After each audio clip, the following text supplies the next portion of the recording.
बाप बेटी की कहानी गरीब किसान यह है कि इस फ्लाइट का जो पायलट है वह इस रूट से पहले भी 29 बार उड़ान भर चुका है। इस वजह से उसे पूरा आइडिया है कि इन एंडीज की पहाड़ियों को कैसे पार करना है।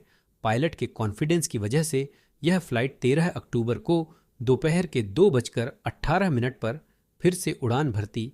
हर किसान की बेटी एक बहुत गरीब किसान था। वह अपनी बेटी के साथ एक छोटी सी झोंपड़ी में रहता था।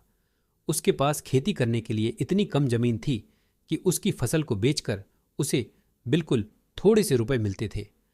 उन रुपयों से वे लोग ठीक से खाना भी नहीं खा पाते थे। वह राजा के पास अपनी समस्या लेकर गया। राजा दयालु था।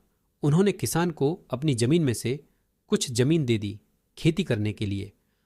उन्होंने कहा, यह जमीन तो हमारी ही रहेगी, लेकिन उस पर उगने वाली फसल तुम्हारी होगी। किसान ने राजा को बहुत बहुत धन्यवाद दिया। एक दिन वह खेत की जुताई कर रहा था, तभी उसका हल किसी कठोर चीज से टकराया। उसने वहां खोद कर देखा तो उसे सोने की एक ओखली मिली। किसान ईमानदार था। उसने अपनी बेटी से कहा, हमें यह ओखली राजा के खेत से मिली है। जिसकी जमीन है उसी की यह ओखली भी है, इसीलिए हमको इसे राजा को लौटा देना चाहिए। किसान की बेटी बोली, नहीं पिताजी, आप ऐसा मत कीजिए।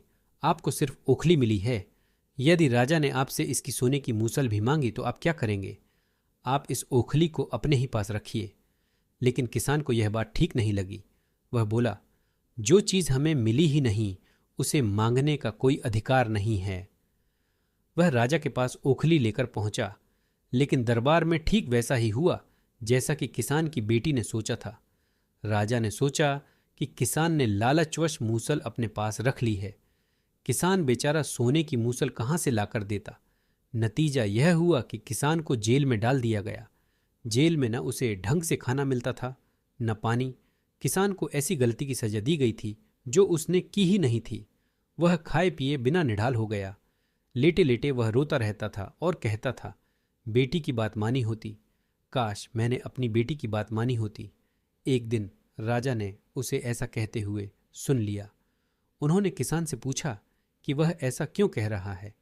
तब किसान ने राजा को पूरी बात बताई। राजा को अपनी गलती का एहसास हुआ। किसान को तुरंत छोड़ दिया गया। किसान की बेटी को राजा ने दरबार में बुलाया।